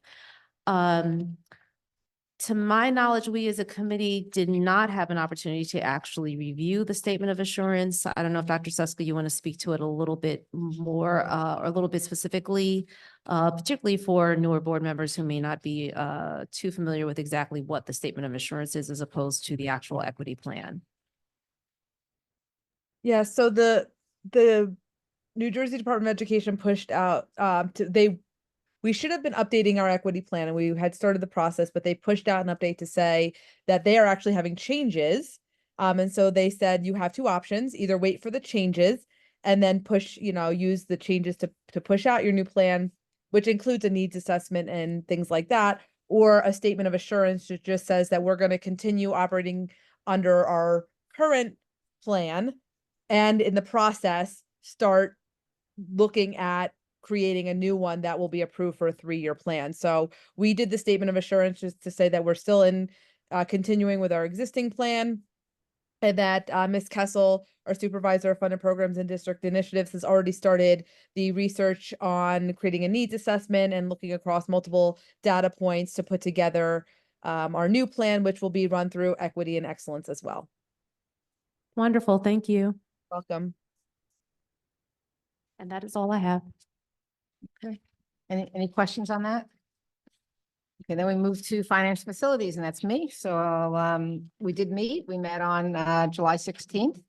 And we, started off talking about the before and after care update. We got one from Collins on state licensure.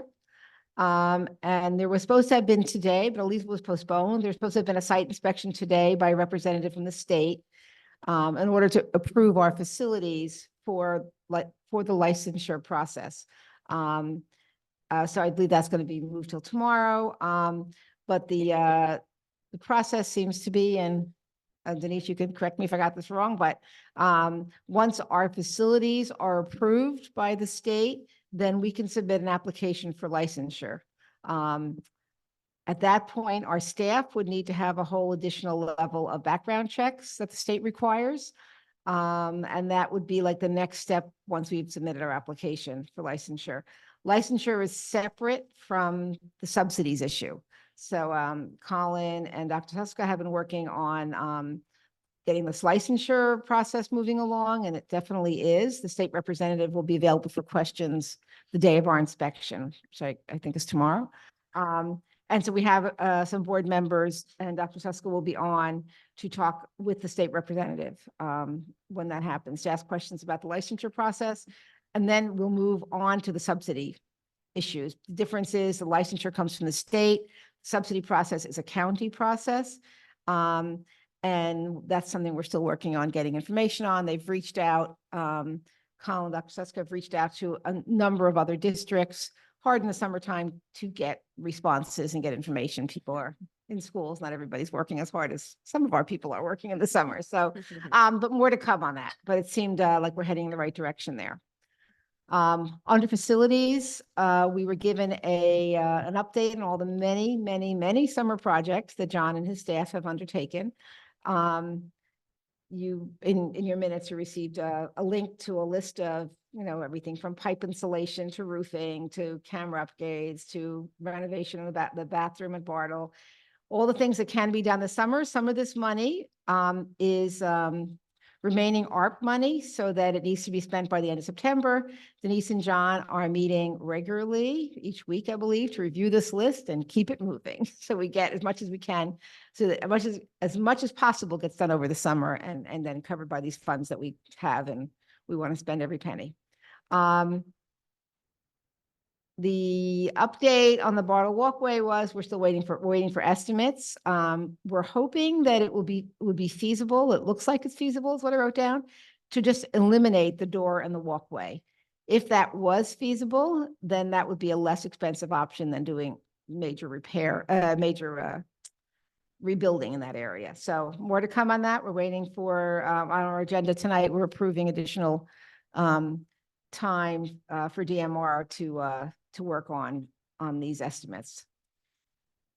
The good news was the Irving sign is finally ready to be installed. We got money from the a grant that the borough has, and they're providing $3,600. PTO is providing PTO is providing 1,000, district's providing 1,000. There's going to be a Irving sign on each corner in the front of the building, so it should be really lovely. So that's ready to go.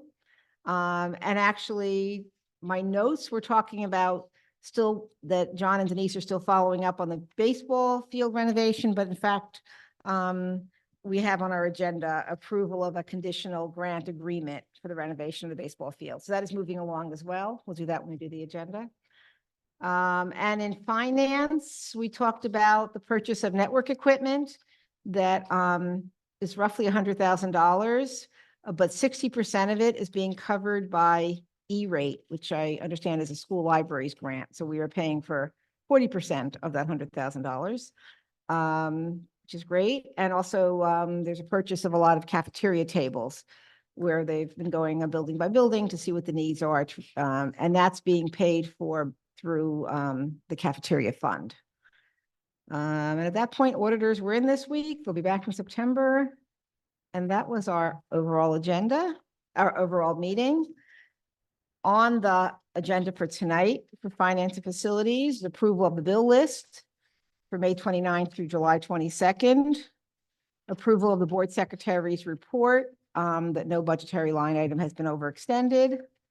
Approval, we're voting on the, certification, also Board of Education certifications.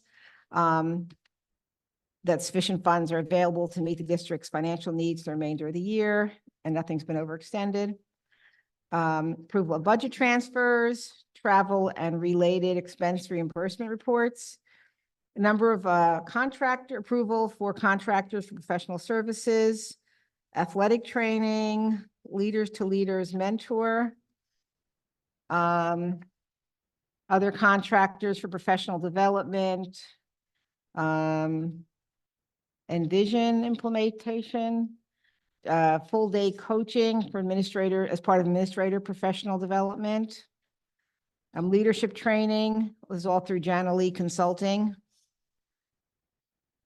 That's going to focus on data analysis protocols and planning PLCs.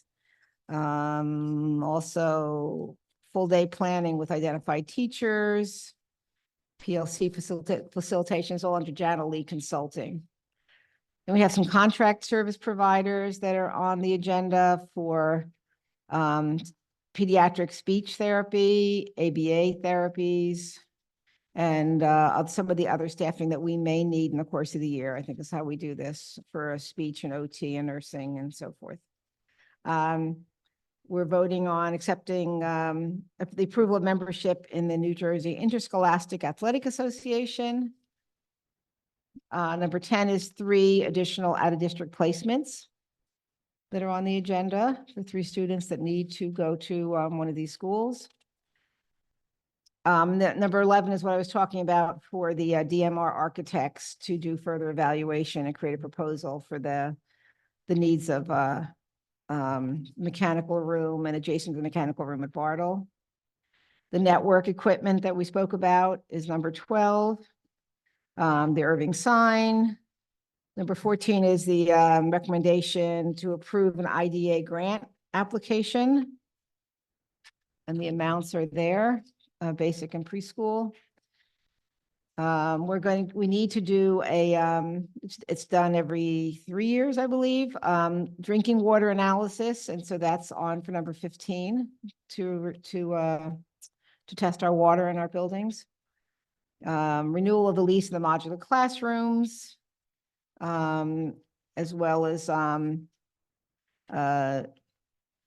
just letting the state know that we are using modular classrooms for 4 kindergartens at Irving, and that also we're using some spaces at Bartle, room 231 in particular, is being used with a divider in order to house 2 smaller group classes. So we need to report that each year to the state. So that's what 18 is about.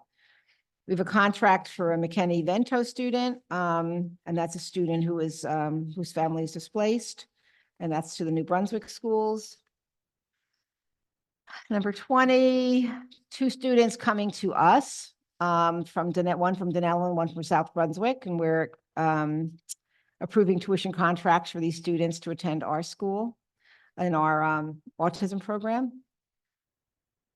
Replacing the cafeteria tables is number 21. Number 22 is a very long approval of disposal and sale of surplus property. It actually relates to a postage machine that we need to move on. So state has a process for that. That's number 22. I have 2 read-ins. Number 23 is, and you each have in front of you the conditional gift agreement. So we are moving that we accept, that we approve this conditional gift agreement between the Highland Park Athletic Team Boosters, Sports Care, and the district for the renovation of the high school baseball field as per the attached. And you all have that, that recommendation.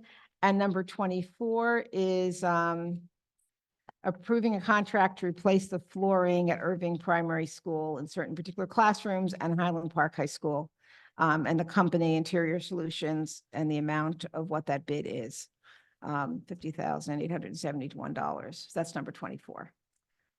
And that's my report. Any questions? Quick question, just under the approval for contractors of, no, sorry, not that one. Number 8, approval of contract service providers and related services for 2024-25, of course. Sunbelt Staffing, I'm assuming the list of, in the contract for compensation column, the list of ranges of rates here, do they coincide with each actual service in the second column or no? I was trying to see if, so in other words, am I assuming that the special education services, school contract services is going to fall within that $95 to $125 hour per hour rate, and then speech therapists are do you know if that, okay, Yeah, I thank think you. Denise is going to check on that. Yeah, I'm assuming it probably is, but I just wanted to see how to read that. I see what you mean. This is the way it's listed on here. I did.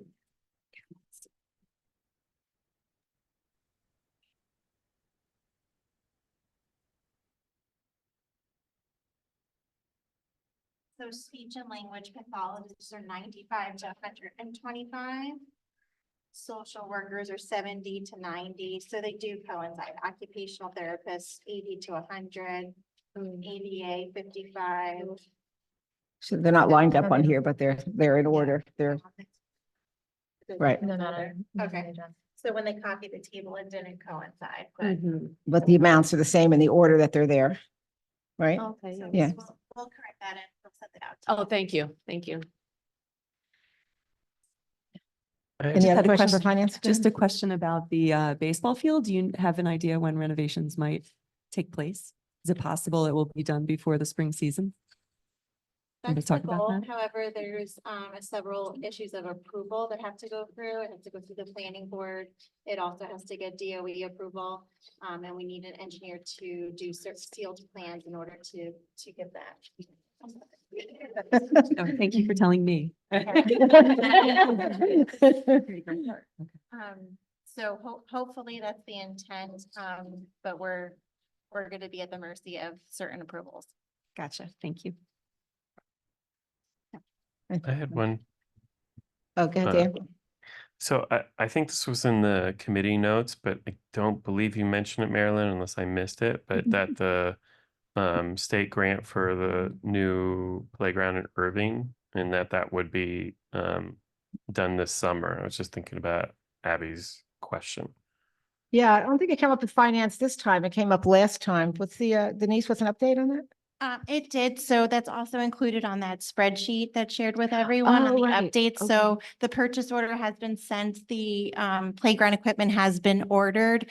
We're just waiting for it to be received by the vendor to schedule installation. The goal is to get it installed by the end of August, but again, it's weather permitting and we're at the parts. mercy of the schedule of the vendor. So John reaches out to all of our vendors for all the summer projects that we have going on, including HVAC and flooring.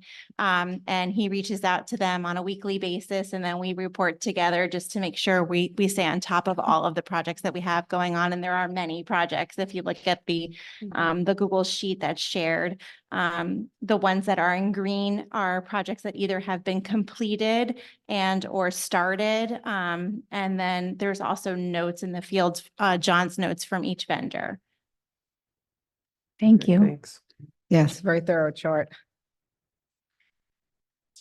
Okay, moving on. Okay, personnel and communications. Thank you. Personnel and communications did meet last week on July 16th.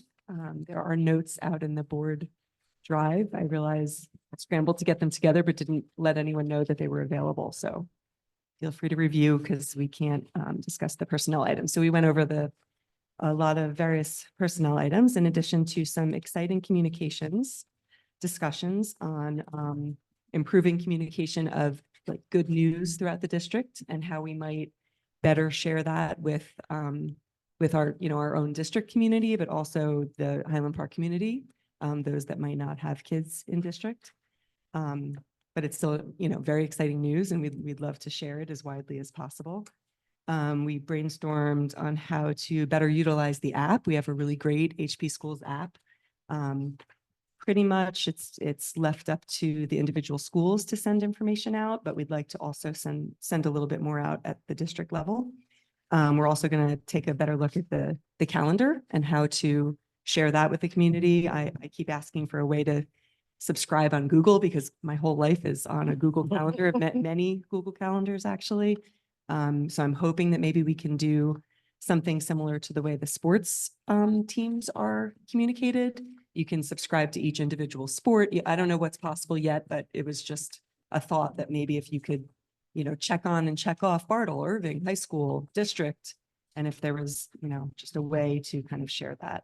And then also have the schools and the district be able to see the events coming up. We had a couple overlapping events this school year, and we're going to try our best to try to prevent that from happening. Some of the schedules come out at different times where it's not always easy to do that, but we're going to look into ways to improve at least.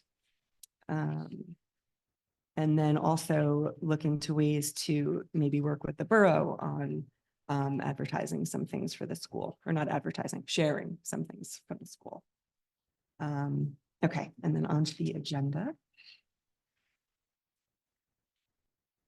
We have an approval of 4 different resignations, approval of 2 leaves, approval of 5 new appointments, approval of reappointments of HPA employees for the school year. That's an attached list for all of our HPA employees. Approval of adjusted stipends for Schedule B positions listed. SEL Lab Coordinator at Bartle, Global Citizenship Coordinator at the high school, and the lead counselor for the district. Approval of stipends for Schedule B positions for another one, Environmental Club at the high school. Approval of movement on the guide for Rebecca Takis. Approval of paid administrative leave. Approval of staff for the summer teaching and reinforcement, which is the STAR extended school year program. There's a long list of employees for that program. Approval of reappointment and extra compensation for the paraprofessionals. A long list of paraprofessionals. Approval of curriculum writing. We have ELA grade 4, math grade 5. Approval of classroom and office moves at Bartle and middle school. Approval of a volunteer for the football program for alumni affairs. Approval of volunteers, multiple volunteers for football at the high school. Approval of home instruction staff. Approval of change of hours for Title III, immigrant newcomer handbook revisions. Someone at Irving and at the high school. Approval of changes to the staff for summer teaching and reinforcement, the STAR program, list of 4 employees. Approval of staff for the summer child study team testing and IEP meetings. Approval of additional hours for a paraprofessional at Irving. Approval of summer hours for the before and after school program. First 2 staff members at the before and after school program. Approval of after school program staff. And that is it. Through number 21. Any questions?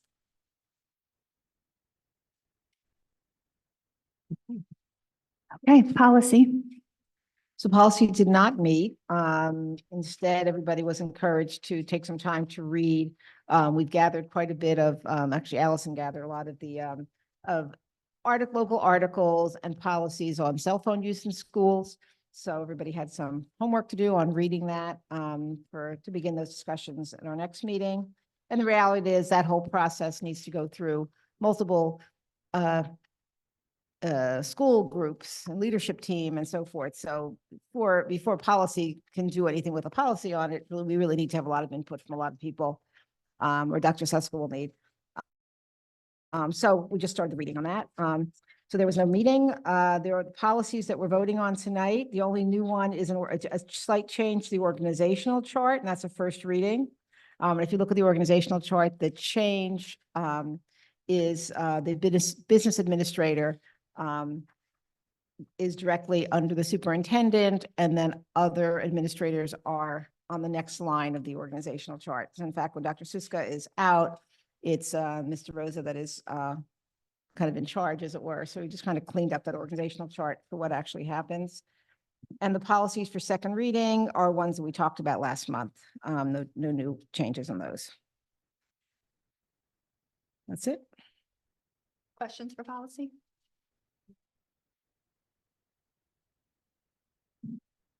Okay, we now have our second public comment. Highland Park Board of Education welcomes public participation and has reserved this time for your comments. There is nobody in person. Anybody on our webinar? How many? How many? 6 people. Any public commenters? Okay, Abby, go ahead. Hi, Abby Stern Cardinal again. I just wanted to say thank you for the clarification on the Irving playground. I wanted to just, also clarify my comment on that a little. I know I've brought it up.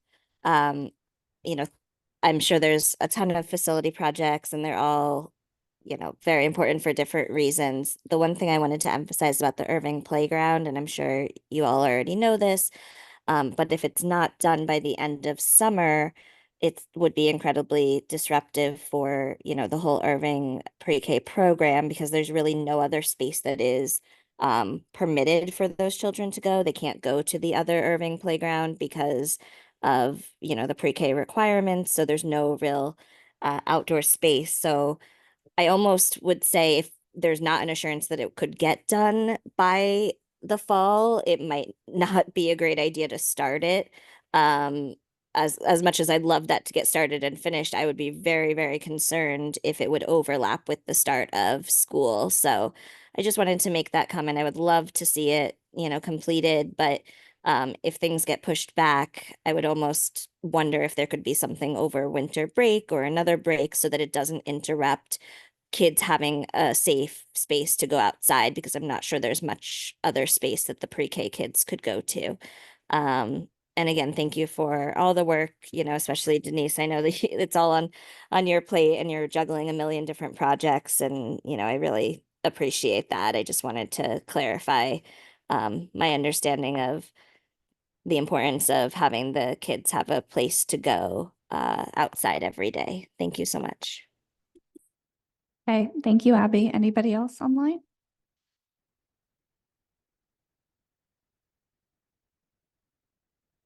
All right, we're going to move ahead to our action items for curriculum and instruction. I want to move numbers 1 through 5. Second. Dr. Beatty, Yes. Ms. Cassel Dunn, Yes. Dr. Coleman, Yes. Dr. Pixley, Yes. Ms. Prus, Yes. Dr. Schoolman, Yes. Ms. Stanio, Yes. Ms. Vardaman, Yes. Ms. Voorhees. Yes. Equity and excellence. I'm so. Yeah, not you- used to- I know. You're looking at me something. That's what I was thinking. I'm so sorry. I move. What page are we on here? Okay. Number 1, approval of the comprehensive equity plan statement of assurance 2024 to 2025. Second. Dr. Beatty, Yes. Ms. Cassel Dunn, Yes. Dr. Coleman, Yes. Dr. Pixley, Yes. Ms. Prus, Yes. Dr. Schoolman, Yes. Ms. Stanio, Yes. Ms. Vardaman, Yes. Ms. Voorhees. Yes. Okay. Oh, sorry, finance and facilities. Oh, ahead. I move that we approve items 1 through 24. Just to clarify, 23, because these are read-ins, is the conditional gift agreement for the renovation of the high school baseball field. And number 24 is approval of the flooring replacement at Irving Primary School and Highland Park High School. So I move items 1 to 24. Second. Dr. Beatty, Yes.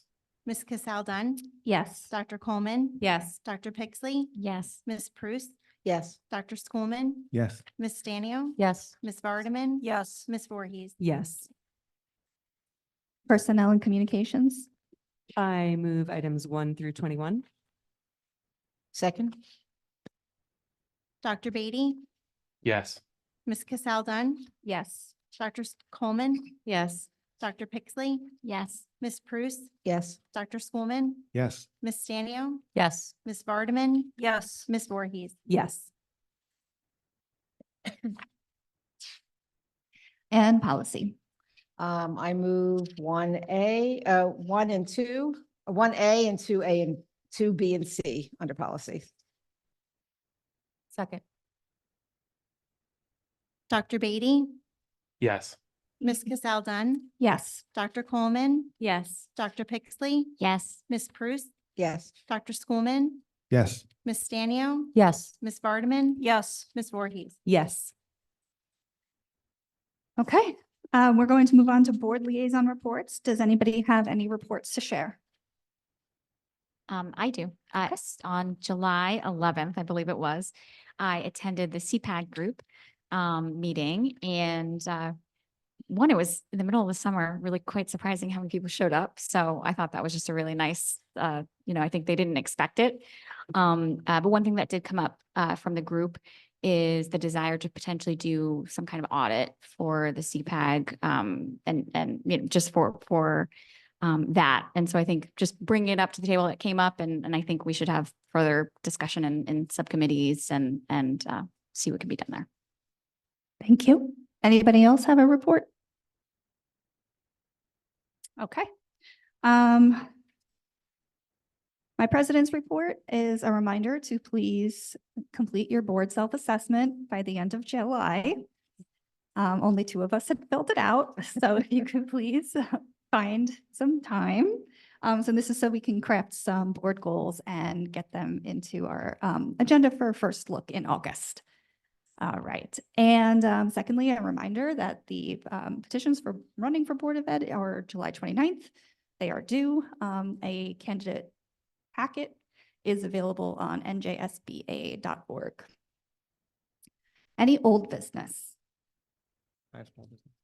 So the hour's late, so I promise not to talk too long, but I wanted to circle back to the 2 public commenters we had the first comment period, Erica and Del Sasso. And I was just thinking about what they both said, because it ties back into the strategic plan. And, Erica, the first commenter, talked about, and I wrote down some quotes here, that at the middle school in particular, and that was really the focus of her comments, that she said there is no differentiation in instruction. And that she said no one is being challenged in the middle school. And that was the source of her comment, that we should make sure to, pay enough attention to the academic achievement goal. Del Sasso, also, we had a long and thoughtful, methodical email from her earlier this month. And she drew attention to the problematic culture at the middle school. She said that was her focus. That's really where her mind is right now at the middle school and on the board. Certainly, we've seen the middle school has the biggest climate problem in terms of harassment, bullying, intimidation. And sometimes students exit the middle school and they come to high school, they arrive in 9th grade, and they have a lot of struggles. And we've seen examples of that pretty recently. And I just think it's really interesting that both of those commenters said the middle school is where the problem is, the biggest problem. And, we've talked in this board at this meeting today how these goals intertwine, right? Culture, you need a great culture to enable achievement. Students who achieve feel better themselves, that increases the culture. And I think the middle school is exhibit A of how these 2 goals need to reinforce one another, and how the middle school, they are not reinforcing one another. And so the reason I'm drawing attention to this now is that it just really struck me that we have this great plan coming out. I really do think it's a great plan. I think it says the right things. It reflects board values, community values, but a great plan is pointless without the right people to implement it. It's worse than pointless because it gives you the sense that something's going to be done. But if the right team isn't there, nothing will get done. And I think we have to look at ourselves, the board and the top administration, Dr. Suska. I would encourage everyone at the higher echelons to look at themselves and say, do we have the right team in place at the middle school in particular to implement this plan? Because if we don't, it doesn't matter what we approve, what we publish, things will not change at that school. And there are certain administrators, well-intentioned, good people. I think that this is not appropriate on the board, in my opinion. No, it's general. We're talking personnel. Personnel is not something we discuss in public. The idea of a team Yeah, needing to that's- be there right. is important. And I think we should ask ourselves, do we have the right teams in place at our schools to implement this new plan? Thank you. Can I just comment on that real quick? Both of the speakers, however, currently have students at the middle school. So we don't know when these issues started. They could have been for years. It could be new. I think probably based on my own personal conversations with some of them, I think it's been going on for a little while. So it might not be, these particular things may not just be at the middle school. They may have started prior to that. Sure. Yeah. Actually, one more thing. And also, is it the right team or possibly the right tools? It could be that, the strategic plan will bring about better tools to help our team implement some of these changes. Right. And as a reminder, our job is our teammate is Dr. Suska. So these are her decisions. These are and yes, we can discuss them with her when appropriate, but our role is to oversee and provide oversight to Dr. Suska, not to teams in the buildings. And I just wanted to add, when I was listening actually to, I believe it was Erica's comment about the lack of like no differentiation in the middle school. And that kind of perked my ears. So I'm thinking, I don't know how accurate that actually is. So I know that Dr. Suska was taking notes throughout all the public comments, and I would hope that Dr. Suska would be able to speak to that perhaps at our next meeting or in between that time to really clarify where the middle school is in terms of differentiation of instruction. Because to my knowledge, that should be happening. If it isn't, then that. Yeah. And I believe we actually had, I think step one, and Dr. Suska shared this with me, and I hope you don't mind me sharing it as well, is we need to be able to make sure that everybody understands what differentiation means. That's right. What does it look like? Mhm. What's involved? How does it look from classroom to classroom? So yes, it's definitely something of a focus district-wide, Mhm. but we also need to establish that common definition to make sure that we're all talking about what we think we're talking about. Right. And the last thing we want to do here at the board table is to kind of create a situation where we're also kind of feeding into false perceptions about what Right, is or very isn't true. happening in our Yeah. instruction. Like from a personal place, I can say my child had an amazing middle school experience. In his middle schooler ways, he would be like, oh, it's middle school. But anecdotally, you will find every person has a story. Yeah. So it's really important that we keep our conversations rooted in data and rooted in our committee reports. And make sure that we're taking feedback from our community and, sharing it in a way that's most appropriate.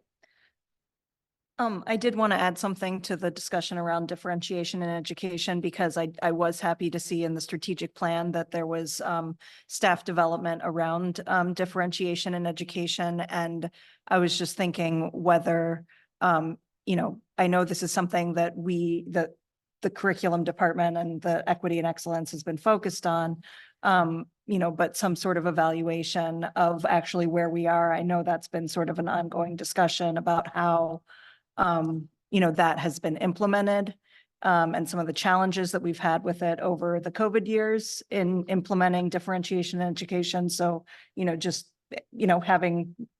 that's just something to keep in mind about whether, if we're going to, invest in the professional development, we could also, see where we currently are and how that's being implemented.